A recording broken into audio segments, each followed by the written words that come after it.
we already know the schedule. We've known the basketball schedule. We've known it's going to be hard.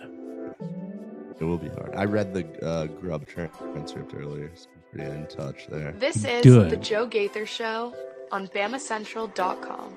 He didn't bite on my question. Not that I thought he would. I asked him about, so how's the running back usage changed? And he was like, we'll see. He said what? Like that's a broad question or something? That was the next question. Okay. Yeah. Good afternoon, Tuscaloosa, Internet World, West Alabama. How we doing today? It's the Joe Gaither Show on Bama Central, BamaCentral.com. Hope you guys are having a great day. We're coming to you live in the Derek Daniels State Farm Studios. Another afternoon show. This one was intentional. We're having a great time in the Derek Daniels State Farm Studios after we have just come off the Alabama practice field. We spent most of the morning over there at the Malmore Athletic Facility, listening to crowd noise, enjoying the heat, getting ready for Alabama's season opener against the Florida State Seminoles. So we will spend most of our time today talking about practice, talking about what we saw, talking about the questions we had yesterday, answering them today, addressing what we heard from Caden Proctor, from Jeremy Bernard, from Ryan Grubb. You can see all those videos right there on the Bama Central YouTube channel. That's where you're watching this show. You're watching it also on the Bama Central Facebook page, on my own social media machine at Joe Gaither 6 on Twitter. You're listening to us on Spotify, Apple Podcasts, and Amazon, really wherever you get your podcast. Bubble, Red Circle, lots of podcast platforms. You can find the Joe Gaither Show on Bama Central. We're here with our man Theo Fernandez. Follow Theo at Theo Fernandez _. He's putting in 5 times the work this week, being on the show most of the week. Hey, so I hope you didn't already tell Henry that you're going to be here Friday, did you? I did not. Perfect. Don't tell him. Let's hope he's not listening then. He's not. Look, do you know Henry? Irresponsible, not with the program. He's not listening. So on Friday, that'll be a good surprise. Henry thinks that he's sitting in the co-host chair alone, but he's going to get blindsided. We'll stick him over in the corner just so we can beat him up the whole week. We can keep him out in the parking lot, honestly. Well, we need the microphone. The microphone cord doesn't stretch that far. No, we'll have Henry Sklar join us on Friday, so we'll do a little trios action. But we are live in the Derek Daniels State Farm Studios. Call Derek for all your 3391 home auto insurance needs. You can call Derek Daniel like a good neighbor. Derek Daniel is there. Call him and see how much money you can save today. Theo saved a bunch of money last week. And I save a bunch of money each and every month because, I do a little bit of insurance shopping when I think maybe Derek, we can get a little cheaper. But every time I do a little shopping, it's like, no, you didn't beat Derek's number. No, you didn't beat Derek's number. So call him 205-758-3391. You'll get a local agent. So if Theo ever has any accidents, he can call Derek and he can let him know, look, I'm on XYZ Street. What happened? I need to get this figured out, and Derek will take care of him. It's always better to call someone local than that silly 1-800 number and be directed to someone in a call center from 500 miles away. So Derek Daniel can be your local agent too. 205-758-3391 for all of your insurance needs. Yeah, we can't be speaking me getting into an accident even into existence, Joe. We cannot handle. Have you ever been in an accident? One time, unfortunately. Oh, terrible situation. Keep that number at 1. Absolutely. Not so increase that. Defensive driving, especially here in Tuscaloosa, the drivers are crazy. I was driving over to the studio from the facility, and I'm just taking my sweet little time, and people are flying all around me up Laurel and Wallace Boulevard, and I'm like, wow, guys, y'all must be in a hurry. I mean, I was going a proper speed limit, but I just got a new car, and I'm not trying to push that baby further than its limits. I'm trying to make that last the next 20 years of my life. And so, look, man, you see that Jeep or that BMW with 3 letters on the back. You be as careful as you possibly can. Absolutely. I had one for DG, this triangle DG. Yeah, pop in front of me today, and I thought, go ahead and go, girl. You're all good. You got it. So we're live, and we were just at the Malmore Athletic Facility, Theo. So what do you want to start with today? We can start with running back rotation, what we saw from the practice field. We can start with offensive line, first team offensive line, what we saw. Because look, we're readdressing the questions we left you with yesterday. Who's going to be in the running right back rotation? How's the order going to go? What's the status of the right guard? Was James Smith active on the defensive line? So those are the first three questions we're going to address. What we saw today. We're going to talk about heat, Theo, how hot it was today. Not as hot as it could have been, but how hot it was today. We're going to work in some Jam Miller reporting with the running back conversation. Alex Booth from WVUA 23 caught up with Jam Miller today. And so we'll talk about Alex's report. Love that guy. Alex does good work. And when he graduates, he's not graduated yet, is he? No, so he's graduated, but now he's got a full-time job at VUA. Okay, well, good. Yeah. He should have been. I mean, he's very, very hireable. That guy is does a very good job. So I was going to say, if he's still in school, make sure to look for him to get hired. No, he's settled in, doing a great job anchoring. I was going to head out to him to his Skippy peanut butter pop-up, and we got a podcast to record. We got priorities here. That's right. That's right. So we'll talk about a lot of things today. We're going to talk heat. We're going to talk crowd noise. We're going to talk Ty Simpson. So dealer's choice, Theo. I'm going to roll the dice, and what's it come up? What do you want to start with? Well, I think the biggest story, obviously, is the Jam Miller, the running back. So let's get into some of the stuff that Grubb said and some of that reporting Alex did, maybe. There we go. Roll the dice, and it comes up 2-6. Jam Miller is first up today. Yeah, Alex reported it on his social medias. I already gave him a retweet because we like to credit the people who do the reporting on 3 Sports. Alex Booth basically caught up with Jam Miller and talked to him. Jam says he did not have surgery. I'm not real sure what this procedure was, but said he did not have surgery. It's not a broken collarbone. It's basically he indicates that it's a dislocated collarbone. Which is a huge positive for everybody. He asked, Alex asked him how he's feeling. He said, much better now that my collarbone is back into place. So it indicates that it's a dislocated collarbone. He was out there at this Skippy's peanut butter pop-up right there on campus, underhand tossing some bags, underhand tossing some balls, at some targets. But his injured shoulder was wrapped heavily.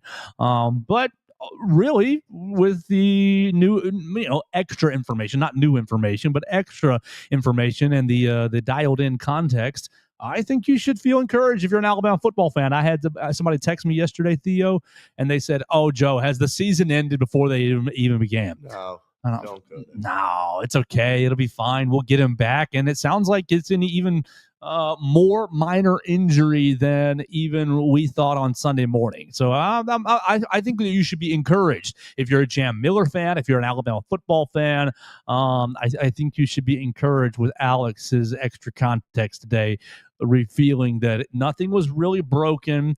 It sounds like a dislocation. And seems like there was a procedure to, put that baby back in its place. And now it's wrapped up. We want to see it wrapped up. I guess Jam told him that the doctors told him. Jam told Alex that the doctors told Jam that the recovery was going to be quick. So missing probably the Florida State game in 11 days. And no reason to play him in the ULM game in 11 plus 7 is 18 days. And you got Wisconsin, 7 more days, 25 days away. You got a bye week. It's 32, right? 39 days till Georgia. Exactly. And so I think that yesterday on the show, I was pretty cautious about saying he would play against Georgia. I'm not going to say it's 100% he's going to play, but I would feel a whole lot better today, or I do feel a whole lot better today about his chances to play in that Georgia game. Could not agree more. I mean, I would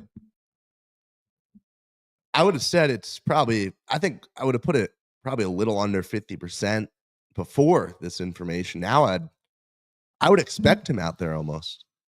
Yeah, I would say that if as long as things go according to plan, and look, he's got the best medical care that a college athlete could get here in Tuscaloosa. Jeff Allen does a great job, and their whole team does a great job getting these guys back to health.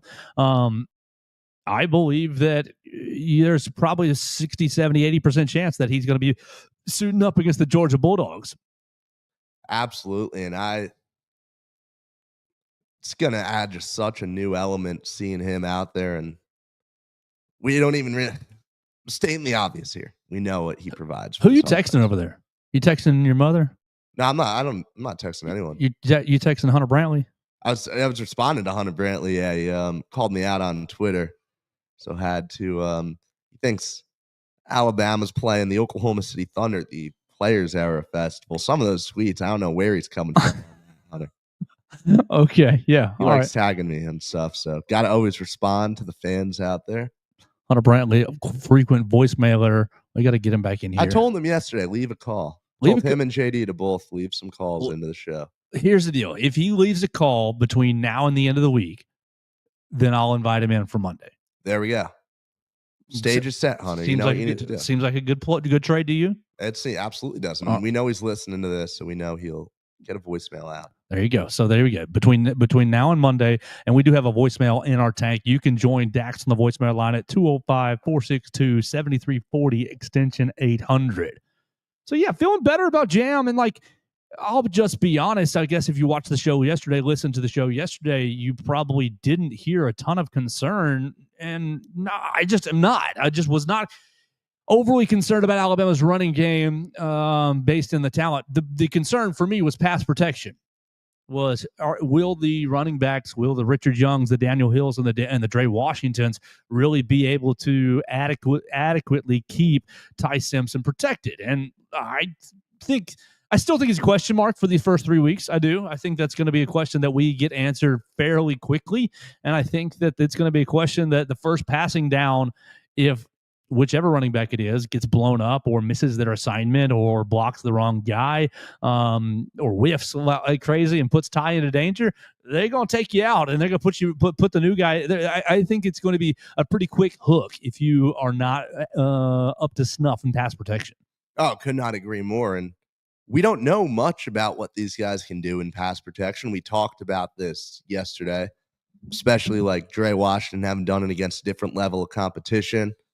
So we're going to learn a lot about these guys very quickly, and FSU will, getting up against some of those big bodies there, it'll tell us a lot about what we have as far as those three guys are concerned. What are the chances you see Jam Miller against Georgia take like 2 carries, but gets like 15 snaps and they're all in pass pro?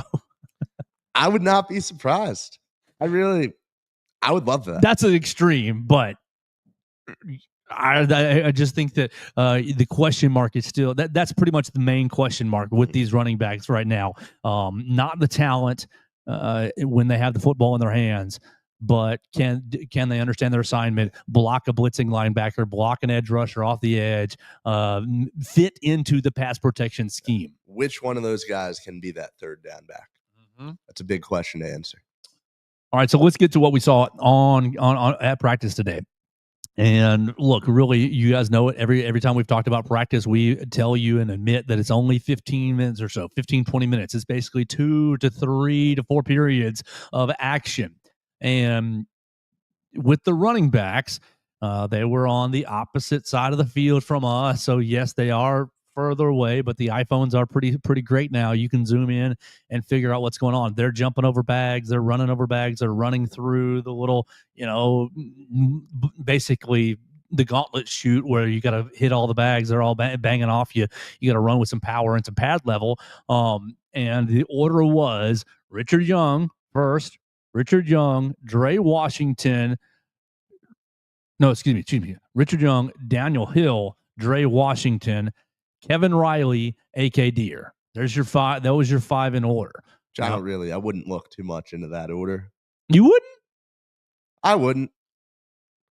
Especially when you got media out there, you could very easily, hey, let's mix this up for this. I would not look. I personally, at least, I wouldn't look into that really at all, honestly. I think you still have the top 3 guys, and it's just going to be a jumbled mess it's just going to be dependent on what formation we want to call in that first play. That's the starter. What formation and what the assignment is on that first play.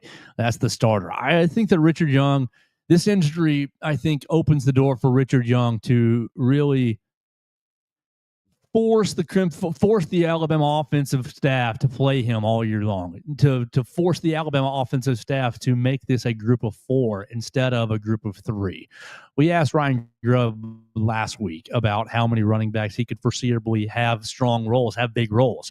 And this was before the injury. He said, well, as many as it takes, but really probably going to be about 3. So that, I mean, we've done this before. We've had this conversation before, Theo, where I thought, well, that just means that was one of those talented 4 is getting cut out of the group. I think this is Richard Young's chance to really force them to make it, instead of a group of 3, a group of 4 when Jam comes back. Yeah, I agree with that. Like, it almost doesn't feel like you're going to fully phase out that odd guy out. You know, when you have 3 guys involved in the game, as long as they're all up to the standard, keep them rolling. And so we were talking about, I think it was 22, where you had a lot of running backs in the mix. There have been, I mean, some years are more top heavy. Some years you have a lot more guys involved, and this year seems like it'll be more of the latter. Yeah, in 2022, how many guys got good carries? You got Jahmyr Gibbs, Jace McClellan, Roydell Williams, and Jam Miller got himself 30 carries that year as well. Could have been 21. Trey Sanders got himself 15 carries. And then you look back at 17, right? 17 was Najee's freshman year. You ended up with several guys getting a bunch of carries. Let's see. Jalen Hurts got 154. Damian Harris, Bo Scarborough, Najee Harris, Josh Jacobs, and then Brian Robinson came in with 24 carries also. That's such an insane group. That is. I mean, I see like the pictures of the running back room all the time. Like, that is just nuts. It's unreal. Yep, absolutely. So I think that there's a way, like even this 2017 year, I mean, Jalen led with 154 carries, quarterback run, scramble, this, that, and the other. Damian Harris, 135, Bo Scarborough, 124, Najee Harris, 61, Josh Jacobs, 46, Brian Robinson, 24, and then Ronnie Clark with 21. How are you stopping that running back room, man? That team was so good. Yes. That's one of my favorite teams that we've ever seen play, really. So my concern with the running back room is still at a 3, at a 2, it's pretty low. My confidence in the current trio is at a 7.8, at an 8.1. I think that these 3 guys can get it. I'm really, really, really, really excited about Daniel Hill. I'm really intrigued by Dre Washington. And we've already seen flashes from Richard Young already. So I think you combine all 3 of those statements, you should feel pretty good about the running back room too, despite Jam Miller's injury. And with Alex Booth reporting today, you should feel better about Jam's injury. So if you're sitting there worried, hitting the panic button about Jam getting injured, I think just put your seatbelt on for 3 weeks, and then you get your bye week. Put your seatbelt on for 4 weeks, watching the reports. Buckle up and just grit your teeth that Jam's going to be coming back pretty soon. Could not agree more.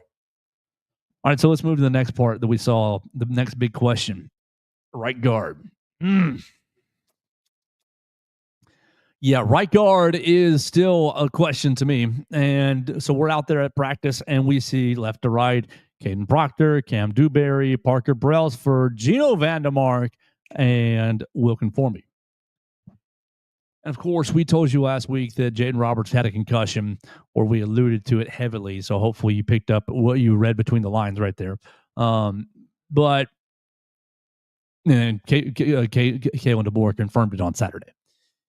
Jaden Roberts was out there today, full pads, helmet, all the whole 9 yards. But he was working in extremely sporadically. A lot of the time was standing off to the side. Now, this is just the 15 minutes, but he only got maybe 2, 3, 4 reps across the 15 minutes that we were out there. Most of the work was, and he was standing with the second group. You got the first 5 on one end. They break the offensive line in 2 groups, right? The first 5's on one side, and they're going through plays pretty quickly, and they're working through concepts pretty quickly. And then the second group is your Jackson Lloyds, is your Michael Carrolls, is your Olas Lennons, is your William Sanders, is your Joe Ionatas, and he's watching that group. He's not watching the first group. He's watching the second group. I'm pretty concerned, or I'm almost at the place. I don't know if concerned is the right word. I'm almost at the place where I am going ahead and putting Gino Vandermark as your starter at right guard, at least for the first handful of weeks. I would agree with that. And look, mixed bag out of him last year. You have to just at this point trust the development, trust that we've done a good job. Kapilovic loves him. Kapilovic does love him. And yeah, obviously part of that is the fact that he followed him from Michigan State, that they've been very close over the years. But I feel pretty solid about him, at least in the beginning of the season, and obviously hoping that Roberts can get back and be the player that we know he can be, because that is a grown man there at right guard. That is, man.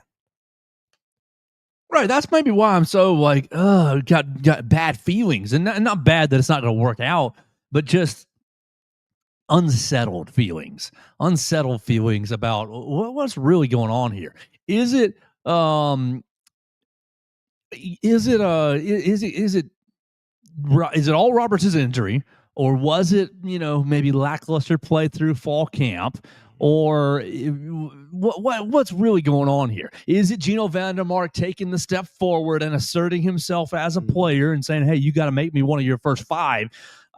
I'm just really unsettled here. And so when Alabama rolls out against Florida State, that's going to be, everybody's going to be looking at Ty Simpson, and I will as well. But that's really what I'm going to be. Do you get adequate play across the offensive line? And are you sitting there looking at Gino saying, hey, man, you're just keeping this spot warm until Jaden Roberts clears concussion protocol? And I think last week I probably had some of those concerns you did. Now that we have full confirmation on, I don't know, I just think now that we have full confirmation, yes, concussion, I think I feel better about that. And I think it's okay to have Vandermark have to fill in for a little while. I will say, yeah, Grubb said it as much today. He said, I'm confident in Cam and Gino. I got a really good answer from him at Alabama's Media Day on Dewberry, basically talking about, this is a guy that his evaluation of him when he picked him up in the portal was that this is a guy who, he, direct quote, flashes of greatness. And he said there were times where he thought Dewberry might have just been going through the motions, not fully involved. And he thinks that that's something that has changed in his time in Tuscaloosa. The thing that worries me, at least off the bat, is that your two biggest questions are playing right next to each other on the right side. The fact that, I definitely feel better about Formby, but we still know that, maybe there'll be, we know what we saw from him last year. Taco Casa has a lot of what you like. Come on, Wilkin. Are you going to have a lot of what I like this year? Oh, I believe it. I believe in it. I believe it too. Oh, but there's a small chance that it's just belief. It's just, pulling for the local talent. And that's one of those things that we'll get an answer on that pretty quickly. Yeah, of course. We'll get an answer on that real fast. Yeah, absolutely. So we'll find out. But that's kind of where the offensive line sits as of Tuesday, August 19th. All right, last question that we had yesterday was James Smith's health. Now, this is a weird one to me because he has been participating in every single practice, media practice viewing that we've had this year. He's been participating. But each Saturday scrimmage, last Saturday and the Saturday before, Kalen DeBoer says, he did not participate in the said Saturday scrimmage. And basically said, he's still working through some things. He's still working to get back from maybe an offseason this or an offseason that. Again, today, fully healthy, leading the lines, first defensive lineman through all the lines. And look, they are in full pads, but they're just going around smacking another pad, right? They're just going around smacking a big old blocking dummy. And yeah, he's looking good. He's looking athletic. He's looking fit. So I'm really staring at him, trying to figure out what's wrong with you. What is wrong with you? Is it something that I don't see? Is it a back spasm issue? I have no idea.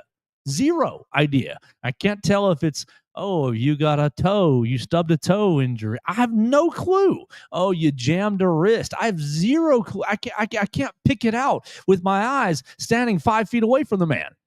And so I don't understand why he was held out these two scrimmages. Was he held out these two scrimmages just because he would wreck too much shop on the offensive line? Like, I can't figure it out. Look, I don't feel super concerned about that with how much time we have leading up to the game. I feel pretty solid about seeing him out there week 1 right now. Has he just had had sniffly nose on these last 2 Saturdays? I feel I don't see much cause for concern with him being held out of a scrimmage. 2 scrimmages. Yeah, it's not raising any alarms for me personally. The only reason that I'm concerned is because I've talked so much mess this offseason that he's going to be a beast, that he's going to be a monster. I see no reason to doubt that statement at all. The fact that he's still out there able to practice, you want to have you don't want to have to worry about, oh, will this guy get banged up in this scrimmage where we're taking different kind of reps? Nothing wrong with a little caution. Are we just trying to keep the offensive line's confidence high because he'd get out there and just throw somebody around? Nothing wrong with that. I mean, yeah, right. I don't understand. You don't want to mess with Gino's confidence early on, right? I don't understand it at all. So yeah, yes, every time we've seen him this year, it's been like, holy moly, I can't wait to watch him against another team. Being an interior lineman, having to stop him and Keenan, man, it's going to be some challenges. And we know FSU has. You guys did your offensive line breakdown last Friday, and they got some ballers on the inside. I think we'll have James Smith for that game, and I think we'll see his impact real early. I'm concerned. I'm only concerned because I can't figure out what has actually been wrong with him. Because my eyes, every time that I have seen him, say there's nothing wrong with this fellow. There's nothing wrong with him. He's ready to go out there and really destroy some offensive lines. So there's the 3 questions we had yesterday, Theo, and there's your answers for them. How you feel? I feel solid with the answers. I think if I had to highlight my only real potential cause for concern, it's that offensive line. And I think if we're in a place right now as a team where our biggest question is, a couple players on the inside, really one main position when your main starter has a concussion, I think things could be a whole lot worse right now, and not all that concerned as a whole. All right, well, let's hit a quick break right here. I've got 2 more topics that I want to address today, and then we will take a break, and we'll be back on our regular schedule Wednesday, Thursday, Friday morning. Tomorrow morning we'll have an episode, and then we will get over to the facility and talk to Kane Womack and select defensive players. We will talk on Thursday to Kalen DeBoer, and then the team will practice 2 more times, but we won't be allowed there on Friday and Saturday, and we'll be on game week. So we'll be back on tomorrow morning and Thursday morning and Friday morning. But let's hit a quick break. I got 2 more topics to hit for today. Northport Lions Club and St. Mark Church present a free health fair in honor of Dr. Norman and Jean Carlson, Saturday, August 23rd, 8:30 till noon. That'll be in the St. Mark Family Life Center. Northport citizens can get free eye, hearing, and blood pressure screenings, diabetes testing, and more. Now, the first 100 people get a free biscuit, and free Domino's pizza slices will be served at 11, along with free snow cones and drinks from Buffalo Rock. Sponsors include Alabama Lions Site, Ascent Audiology, DCH Regional Medical Center, West Alabama Food Bank, Special Olympics, Northport Police Department, U of A Institute for Rural Health, the Alabama Department of Public Health, and others. A Northport Fire Department truck will be on site, and there will be lots of fun kids' activities. The Northport Lions St. Mark Health Fair. See you Saturday, August 23rd. Get ready, Tuscaloosa. New Era Wrestling presents the Crimson Clash. The hottest local wrestling show in town slams into 2 dimes on Thursday, September 11th. Witness the chaos as social media sensation Big Trouble Ben Bishop brings his larger-than-life swagger to the ring. The man is 6'12", he weighs 15% of a metric ton, and is bringing every bit to Tuscaloosa. Feel the heat when our new champion Sleazy C. Caden Newton defends the open title, and don't miss the brutal street fight between the modern-day Kings and the unstoppable force known as the Draw. It's the same weekend as Alabama hosting Wisconsin, so keep the Tuscaloosa energy high with the Crimson Clash. Doors open at 7 p.m. and the bell rings at 8 p.m. at 2 Dimes on the Strip. Grab your tickets now on Eventbrite by searching New Era Wrestling and use promo code RADIO for 20% off. New Era Wrestling, where legends are made and the battles are epic.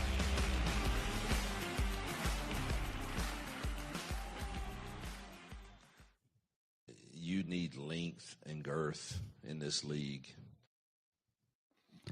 And welcome back to the Joe Gaither Show on BamaCentral. Will I see you at 2 Dimes? I will be there. We're getting a story out for some wrestling. There we go. And I'll see you at 2 Dimes on Thursday for a little Jamie Johnson. Jamie Johnson in color. I'm excited, man. Yeah, you still game for that? Absolutely. All right, bet. So am I. It's going to be a great time. I'm really looking forward to checking out 2 Dimes in 2 different weekends or 2 different Thursdays over the next couple of weeks. Really looking forward to that. Let's hit 2 more topics as we are trying to winding things down on a Tuesday. I want to talk heat and I want to talk noise. Which one you want to hit first? Well, considering we've been dealing with the heat all day, let's deal with that, man, because it is brutal out here. Yeah, Saturday was 100 degree on the heat index. Today was another 100 degree on the heat index. Tallahassee on Saturday midday was 107 degrees on the heat index. And it sounds like today wasn't overall a great day of practice, because we talked to Caden Proctor afterwards, and he may have revealed something they didn't want revealed, but he said it right there in press availability, so we can talk about it. We were asking him about Ty Simpson being named starting quarterback. It was the first time we had gotten to talk to Caden Proctor since that had happened, and he basically was like, "Oh yeah, Ty's my guy. I love that guy. What did he say? He's a goofy guy." I got the quote right here. He's a goofy guy. Let me pull it up. All my internets. Let's see, right there. Why did Ty Simpson get fired up at practice? Yes. Quote is, "Love that man. It didn't matter whoever the starting quarterback was. I have a really good relationship with all of them. But Ty, we hang out. He's a goofy, funny guy. He got fired up after practice. We didn't obviously have up to the standard the best practice ever today, so he got on us, and that's the type of leadership you've got to have." I'm thinking, oh, why did he get on to you guys? What happened at practice today? Well, he says, you just can't let the heat, Caden Proctor, you just can't let the heat get to you, and it got to some people. It's really hard sustaining for 20-plus periods in practice. Just got to take care of the little things off the field, and you should be good to go on the field. Just got to have the intensity and focus throughout practice, just at a higher level. Not that the practice sucked today, but just got to be better. And I thought, oh man, that's not really what you want to be hearing 11 days out from your season opener. It wasn't up to snuff on the intensities. What was Caden Proctor? Are they operating on standards that are higher than most, or do you think the practice wasn't as good as maybe? Do you think they got some intensity issues? I'm not. I think maybe you do with what was said. Like that one kind of, and that's a quote I had not heard before coming in here, and raises a little concern. Why are we struggling with the heat this much after a whole summer of living? Because we're practicing in the morning, Theo. We heard DeVore talk on Saturday about, why they moved that practice back and, trying to deal with the heat, but it's going to be a struggle no matter what. Why don't we practice at 3 p.m. when school is not in session? I understand practicing in the morning when school is in session. I get it. I grasp it. Practice first, and they go to class. That's how they set the day up. I totally grasp it. But school is not in session. Now, look, I've never been a college football coach. I've never been a high school football coach. I don't have any sort of expertise and experience there. But Saturday was nasty. Saturday was a nasty day. And when I drove to the facility, when I drove to Bryant-Denny Stadium and I looked up Tallahassee's weather, I thought, oh, it's even worse there. And I thought, I would be like just struggling to. I cut the grass and did fine, and no issues. But like by the end of it, I was like, I'm sweating my tail off. I'm sweating my rear end off, and I'm not in super great shape. I'm in average shape. I think that's a concern. For all the people talking about Florida State's going to be a cakewalk, Alabama's going to kick Florida State in the rear end. XYZ, a 2-10 football team. I think there's some elements that make this that sets this up to be a difficult day. Not that Alabama will lose, but sets it up to be a very difficult day. And I think the heat is an element, a part of that. Well, let me say this: so Tallahassee, maybe probably one of the 10 hottest locations to play a football game in D1. Yeah. When you look at just the sheer number of people on that program that also are transferring in this year, how much roster turnover they have, everyone's going to be struggling out there. Playing in that kind of heat, it doesn't. Right, but they've been practicing in it. They have been, but are they practicing at 3:30 in the afternoon? I have no idea. I don't think so. I have no idea. I mean, my guess would be probably not. The fact of the matter is it's going to be absolutely grueling out there for everyone on the field. You got a quarterback who played his football up in Boston last year. Who's got to adjust to that heat. You've got an offensive line with 4 transfers. I know one of those guys came up from UCF UCF, yep. Right? But a lot of those Vanderbilt, Ole Miss, UCF, and I think Wake Forest. Mm-hmm. The heat's a struggle for everyone. Yes, they have to play in it also. That is an adequate point. They have to play in it as well. And I think that's just going to be an element that makes this a little bit of a concern. Second thing, unless you have more heat talk. Nope. Miami Heat. It's the Miami Heat. We can't be beat. You don't know the Heat theme song, do you? I do not. You need to look that up. Is the noise. And today, I think they did fine with it, but I was happy to hear the crowd noise over the loudspeaker. We've been hearing the music and the doom, doom, doom, whatever beats you want to play over the loudspeaker, keeping the energy high. Today, it was no music, at least the periods that we were there and the periods we were waiting to go back in for interviews. What we heard over the loudspeaker was just a terrible screeching sound that I don't even want to continue because it annoys me to hear it back in my own ears. Ryan Grubb said that the team did struggled at the beginning with it a little bit, but through the practice got back on track, got on track, and he thinks that with more time that it won't be a big deal. Alabama struggled going on the road last year. Now, it wasn't noisy. That's an understatement. It wasn't noisy at Vanderbilt. Let's be honest. That place was 75% Alabama fans in shock. But it was noisy in Knoxville. Oh, my gosh. And fairly noisy in Oklahoma. Those people were pretty nice, but they were passionate. I don't think that their passion was really – I don't think their passion made it a venomous noise level, but I think they were into it for sure. Alabama struggled on the road last year. I mean, beat the brakes off of LSU, but that's a loud place, and I think LSU had some different issues, defensive issues, that made that a little easier game for Alabama. What you think about going into Tallahassee, hearing the war chant, and 80,000 people desperate to see their team restart their program with a signature win against the Crimson Tide? Man, if I'm DeBoer, I'd be blasting that war. I'd be blasting that. Just that alone.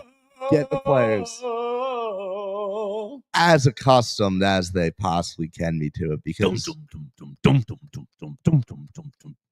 first of all, I cannot wait to hear that live. I'm gonna be honest. It's going to be awesome. Mm-hmm. It's going to be loud. It's going to be a tough environment. And there's no way to fully prepare yourself for what you're walking into there. And tying into what we just said, that gets a lot worse when you are, quite literally fighting against Mother Nature for your life. Yes. Right? Like the combination. The elements stack. The elements start to stack. It makes it so much worse. the elements start to stack, and then you stack the offensive line and a running quarterback with Gus Malzahn. I think that you should just be setting yourself up for not a fun day. Not a fun day. I could see like a 7-7 halftime score. Yes, exactly. A gross day. And then, okay, you go into halftime and you rah-rah this and you rah-rah that, and you come out and you win the second half, but you're like, thank God we don't have to play here again for a while. Maybe it starts to cool off a little as the game unwinds, right? Doubtful. I mean, it's going to be 7 o'clock or so by the time it's over. Yeah. It won't cool that It much. won't be that cool, yeah. All right, let's hit the voicemail line as we get out of here. What's up, guys? We want to encourage all your voicemails. I think that part of this is from Mason, but we'll have Mason. I'll send this to Mason, and we'll see if Mason wants to leave us a voicemail for tomorrow morning. What's up, guys? It is Dax. Mason, I know you haven't slandered Ty Simpson, buddy. When you start yelling, I start laughing, and it is one of the best parts of the show. And I really just love working you up because it's really funny to me. And I hope it's funny to other people. And I hope it's funny to you, too, when you give it a listen back. Because, honestly, it's fantastic content. So stop with the Ty Simpson slander. Anyway, on to the real topic. I had Tim Miller as my breakout player. And, of freaking course, as soon as everybody was hyping this man up, whatever is his collarbone, still don't even know the extent or how long he's going to be out. But I don't think he's going to play for the Florida State game at least, and probably the next 2 games until Georgia. I think we're going to keep him sidelined until Georgia.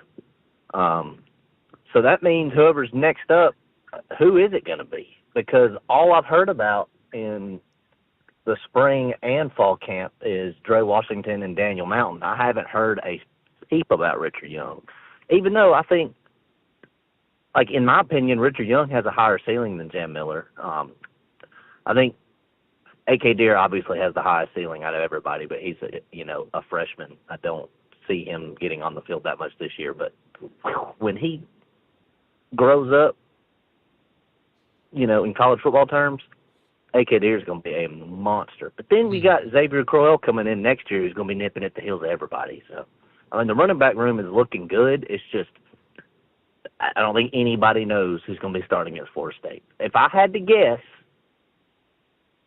oh, man, I want to say Richard Young because I love him.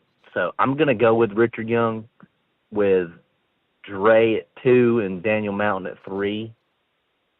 But, I guess we're going to find out. When y'all be listening to this, we'll have 11 days. So 11 days till Alabama football. Roll Tide, boys, and I'll catch y'all later.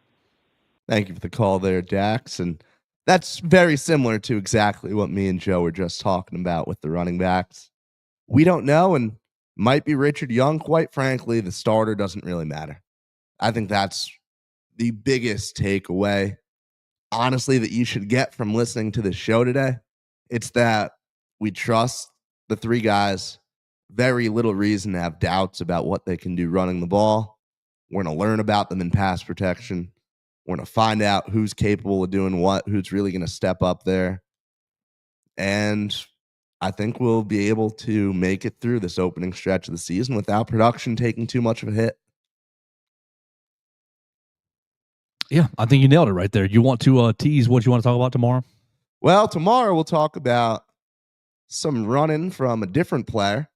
I think Ty Simpson is going to be doing some exciting stuff on the ground. I'm excited to get into that. I'm growing more and more intrigued on a weekly basis by what these tight ends are going to do for us this year. Honestly, I mean, we talked a few weeks ago about how I have high expectations for these tight ends this year as far as their involvement in the pass game. I really trust Ryan Grubb to do some fun stuff with them, and I think I think their production will surprise some people. And we need to talk about Brian Robinson on the trade block, because what in the world's going on with Brian Robinson in the Washington Commanders? Washington's fallen off this year, and I'm going to be so excited for it. Oh, yeah. Jaden Daniels, everybody who crowned him as the greatest quarterback in the world. Sophomore slump. You watch what happens. Oh, yeah. Yeah. So we'll talk about a lot tomorrow. We want to invite you on the voicemail line, just like Dax, at 205-462-7340, extension 800. You can leave us a comment at Joe Gaither 6, at Theo Fernandez _. You can leave us a comment on the Bama Central YouTube channel. We appreciate those as well. We'll talk to you back at our regular scheduled time, about 8:15 tomorrow morning on all the social media channels, and we'll put it back on the Spotify, Apple Podcasts, Amazon, right about 9:45, 10 o'clock in the morning. And we will be in the Malmore Athletic Facility. Tomorrow is Defense Day. Kane Womack will have some Alabama defenders to talk to. So check out the Bama Central YouTube channel for all of that as well. We'll be back tomorrow on the Joe Gaither Show right here on Bama Central. Bama Central.